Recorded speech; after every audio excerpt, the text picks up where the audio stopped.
Oh. English speaking. Ay. Ay, puta. Look. Uy. Lo. Ahas. Lo, ahas Parang nga. ano eh. Minsan may pagka ano? Yung ano ba to, te? Yung may pagka, ano ba to? Anong ahas yan? Kubra. Lo. Kubra may parang bulate. Lo. Enough! Stop! Oh. English speaking. English speaking ka, boy. English speaking. O, tinan mo? Lo. Pak!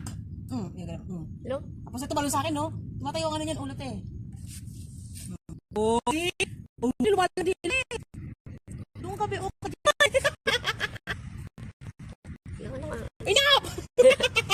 Speaking talaga siya, B. Enough, oh. Nag-enough talaga siya, oh, ha? Tumalon sa akin.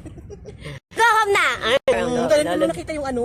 Yung ano niya, te, dila niya. Oh, lumalabas. Meron nga. Yan. Oh, be. Pakita ka, be. Tapos kisan mo sa atin dyan. Oh, di ba nakita mo? Naas yan. Yung inano to yung nakuha ko dun sa ano, yung lagi ko sa bote. Ano mo yun? Ganito yan eh. Pero Lo. di naman siya lumalaki na yan, te. Ahas. Ayan, maglaban kayo.